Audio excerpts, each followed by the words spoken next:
L'invité du jour, animé par Aurélie Véron. Avant de commencer cette émission, faisons un petit rappel avec Dominique Bezold, la directrice de la Maison de l'Europe de Lot-et-Garonne, et Stéphania Spinapolis, animatrice à la Maison de l'Europe de Lot-et-Garonne. Qu'est-ce que le projet Juste ? C'est un projet dont l'acronyme signifie Jeunes unis pour une société tolérante et égalitaire. C'est un projet qui a été pensé par des jeunes pour des jeunes et dont l'objectif est de travailler sur la lutte contre les discriminations et plus spécifiquement aujourd'hui sur cette journée du 25 novembre sur l'égalité femmes-hommes. Voilà, le projet il s'est déroulé maintenant depuis quasiment un an à travers différentes activités. Donc tout d'abord une consultation auprès de jeunes qui nous a permis de mieux identifier les thématiques sur lesquelles les jeunes souhaitent avoir plus d'informations ou ont déjà vécu ou vu des situations de discrimination.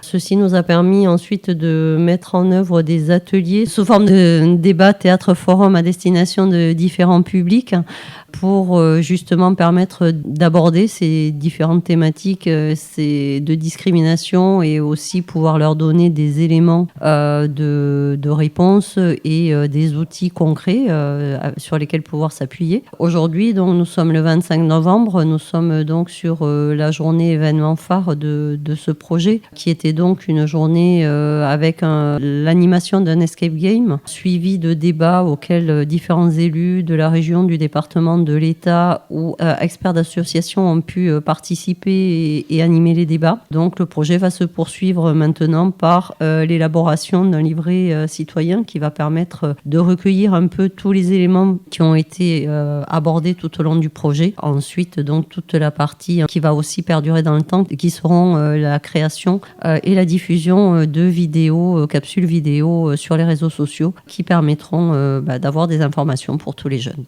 Stéphania, c'est un projet qui a été financé par des partenaires également ? Oui, bien sûr. Donc, il est porté par la Maison de l'Europe de Lot-et-Garonne et les 5 jeunes à l'origine du projet. Il a été financé par le programme Erasmus+, donc par l'Union européenne. Il est cofinancé par le Conseil régional Nouvelle-Aquitaine, le Conseil départemental de Lot-et-Garonne, également donc l'État, le ministère de l'Éducation, Jeunesse et Sport. Donc, c'est les principaux cofinanceurs du projet. Donc, on a choisi aussi de clôturer, disons, les actions sur le terrain par cette journée du 25 novembre avec cet escape game. Pourquoi on a choisi un escape game sous la parité homme-femme ? C'est parce qu'en fait, suite à la consultation dont Dominique a parlé, le critère de discrimination le plus rencontré par les jeunes entre 13 et 30 ans, au moins dans le Lot-et-Garonne et dans le bassin de jeunes qu'on a pu interviewer et consulter, c'était justement toute discrimination à l'égard des femmes. Donc c'est pour ça qu'on a voulu axer cette journée et aussi on a choisi cette date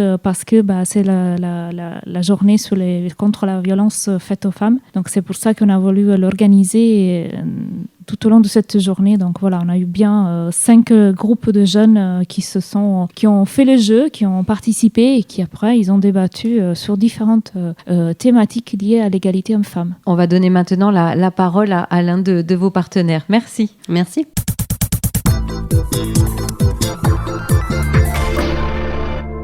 L'invité du jour sur Espoir FM aujourd'hui, c'est Gauthier Lachereste. Bonjour. Bonjour. Alors, vous êtes animateur socio-culturel de la Ligue de l'enseignement de Lot-et-Garonne et aussi animateur du 100% collectif. Pour commencer, qu'est-ce que c'est le 100% collectif ? Oui, le collectif départemental de lutte contre le racisme et les discriminations, donc 100% collectif dans sa version abrégée. C'est un collectif d'associations d'éducation populaire et de lutte contre les discriminations qui s'est fondé en 1998 et qui continue ses activités aujourd'hui en s'adaptant aussi aux enjeux du moment. Donc à l'époque de sa fondation, il était très axé sur les discriminations liées aux origines, à la couleur de peau, à la religion. Aujourd'hui, on suit un petit peu les débats qui peuvent agiter la société. Donc on intègre aussi des partenaires qui luttent contre toute forme de discrimination et notamment liées au genre ou à l'orientation sexuelle. Donc c'est ça justement aussi, collectif, ça veut dire que c'est plusieurs associations qui mènent des actions ensemble. C'est ça, elles ont tout en commun soit d'être des associations d'éducation populaire, ce qu'on appelle l'éducation populaire, soit de lutte contre les discriminations, mais souvent ils font les deux en fait.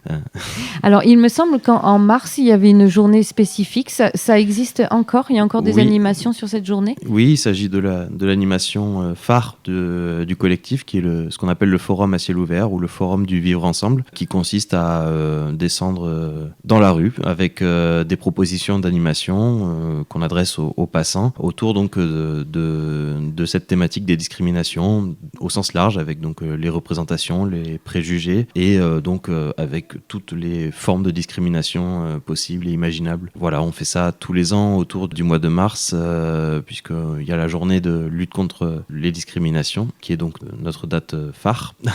D'accord. Donc, alors vous avez dit descendre dans la rue, ça veut dire manifestation? Non, c'est une tenue de stand avec des animations. On est vraiment dans une démarche éducative. Notre biais, c'est vraiment l'éducation. Alors quand on dit éducation, bien sûr, on parle des enfants, mais aussi des adultes. Et donc à travers des animations qu'on espère ludiques, interactives, qui permettent aussi de recueillir la parole des gens pour accueillir aussi les différentes représentations, accueillir les différents points de vue sur telle ou telle question, pour susciter un petit peu un débat apaisé si possible. Et c'est quelque chose que vous faites aussi en milieu scolaire? Et c'est quelque chose qu'on fait en milieu scolaire. Donc, je suis animateur socioculturel pour la Ligue de l'enseignement, qui est un mouvement complémentaire de l'école publique.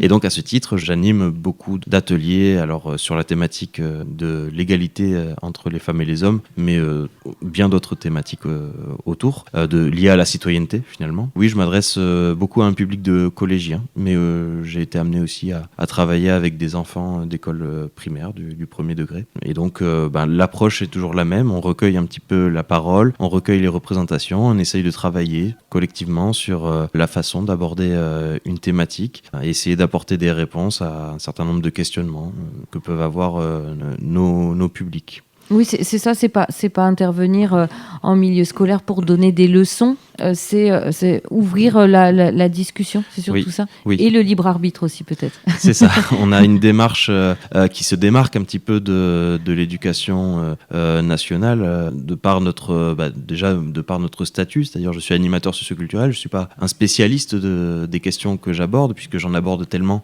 que ce serait impossible. Moi, ce que je fais au quotidien, c'est un travail d'acculturation qui me permet quand même de réunir un bagage qui me permet ensuite de me tourner vers mon public. Mais le cœur de mon métier, c'est surtout de concevoir et d'animer des temps qui permettent à chacun de s'exprimer, de donner sa parole, de ne pas avoir peur de faire des erreurs ou de dire des bêtises. Chaque parole peut être accueillie du moment qu'elle est sincère et constructive.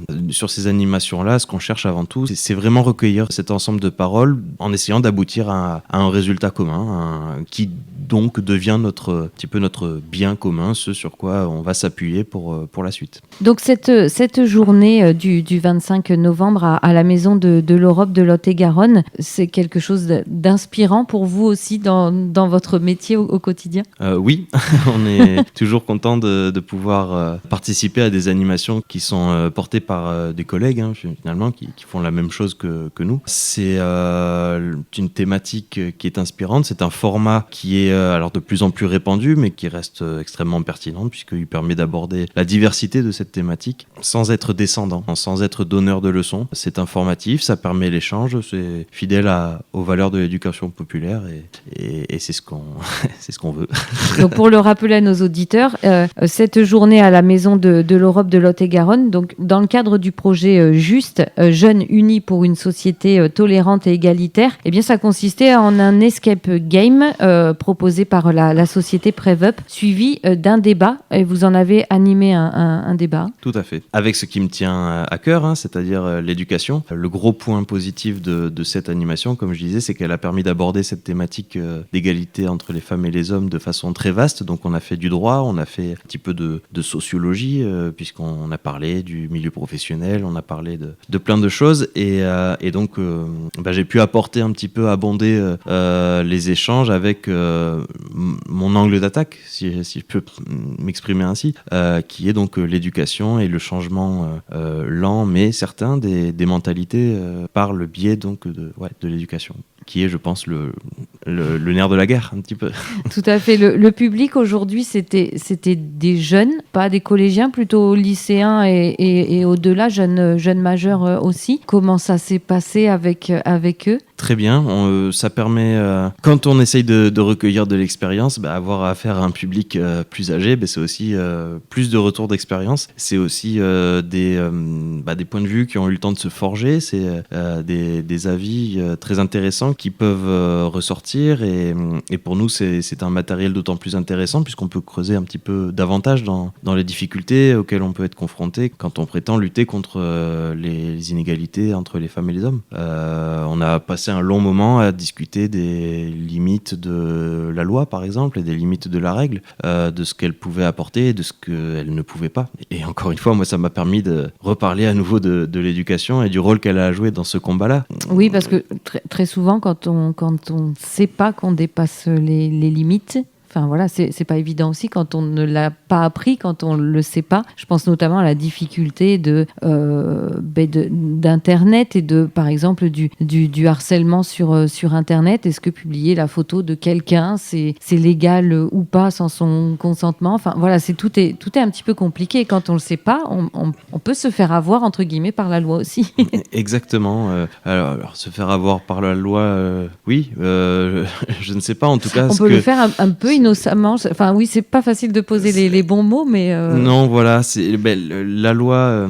Parce qu'elle est la même pour tout le monde et qu'on y tient, forcément ne peut pas s'encombrer de situations précises. C'est peut-être pas non plus la bonne expression que j'utilise, mais en tout cas, ce qui est certain, c'est que il y a effectivement beaucoup de choses, beaucoup d'injustices qui demeurent et contre lesquelles la loi, à ce jour en tout cas, et il est probable que ça continue encore quelques années, reste impuissante. Si on prend l'exemple des inégalités professionnelles entre les femmes et les hommes. Le débat a porté notamment sur ce sujet-là. Est-ce qu'on veut d'une loi qui imposerait une parité au poste de responsabilité, ou alors est-ce qu'on considère que ce serait discriminant par rapport à un certain nombre de profils qui auraient une opportunité et qui, à cause de cette loi, ne pourraient pas accéder au poste qu'ils souhaitent? C'est un vrai débat et ça montre que la loi ne peut pas répondre à tout et qu'il y a un travail qui reste à faire et qui va passer de plus en plus par l'éducation, par le changement des mentalités. Tout à fait, oui. Et donc c'est vrai que c'est important dès le plus jeune âge d'avoir la possibilité, parce que des fois c'est juste aussi, on n'a même pas la possibilité, mais d'avoir la possibilité de s'ouvrir à de nouvelles choses ou de différentes choses pour... voilà. La possibilité et l'envie aussi. Oui, tout à fait. On a beaucoup parlé aussi de l'orientation à la suite du bac. Alors bon, j'ai pas les chiffres précis en tête, mais on dit beaucoup que les garçons s'orientent vers des filières scientifiques et les filles vers des filières littéraires et artistiques. Et on s'aperçoit qu'encore au niveau du baccalauréat, les filles s'en sortent mieux en mathématiques. Ce qui détermine leur orientation n'est pas leur résultat, mais leur choix. Et là encore, il y a une vraie question. Est-ce que vraiment la loi va pouvoir... Et leurs freins. Et leurs freins, oui. Et leurs freins, leurs barrières mentales, parfois, oui. Effectivement. Et encore une question pour laquelle aucune loi ne pourra apporter de solution. Alors, il y a quand même des choses qui sont mises en place. Il me semble qu'il y a une école à Agen qui l'a mis en place là depuis septembre, où il y a alors je sais pas comment on dit, un protocole ou quelque chose qui fait que l'enseignant a été formé et sensibilisé au fait de soutenir un peu plus les filles sur les questions de mathématiques ou de problèmes, car ça a été prouvé, vérifié en tout cas, que les filles n'osent pas prendre la parole sur ces sujets-là par peur de se tromper, alors que les garçons n'ont pas cette peur de se tromper, ils y vont, ils répondent, et c'est comme ça qu'après ils vont aussi plus facilement dans des filières scientifiques parce qu'ils se sentent plus à l'aise, alors que les filles ont peur de prendre la parole, et donc il y a des écoles qui commencent, alors on est encore en mode test de ces protocoles, mais voilà, à développer ça pour que les filles se sentent plus à l'aise aussi sur ces questions. Je pense que c'est une super initiative. Ça doit passer par là aussi. Effectivement, il faut que tout le monde se sente à l'aise avec ses choix d'orientation, filles ou garçons. Et c'est vrai on parlait des barrières mentales que s'imposent notamment les filles. Plus globalement, un problème de confiance en soi et de peur du jugement. de la part des filles comparativement aux garçons, qui peut être un facteur qui peut expliquer ces choix d'orientation. Donc si on peut répondre à ce problème-là, allons-y à fond, en espérant que les résultats soient au rendez-vous. Mais encore une fois, j'y reviens, c'est le choix des jeunes qui sera déterminant à la fin, quelle que soit la formation du conseil d'orientation, des enseignants, quels que soient leurs conseils et leurs discours. À la fin, c'est bien le choix du jeune qui sera pris en compte, et surtout si c'est un jeune ou une jeune qui a un bon dossier, c'est lui ou elle qui va décider. Et donc, il faut impérativement, effectivement, lever ces barrières mentales chez ces personnes, quoi. Qu'elles sachent que tout est possible, on peut tout faire, on est légitime à tout faire. Et bien sûr, oui, dans le cas des garçons aussi, puisqu'il y a des métiers qui restent encore avec une forte image féminine, et que les garçons peuvent aussi faire ces métiers que l'on dit féminins, il y a aucun souci. Et puis surtout aussi, un choix d'orientation, c'est pas un choix d'une vie. On peut bien sûr aussi avoir plusieurs carrières dans une vie, donc vraiment tout est possible, comme vous l'avez dit.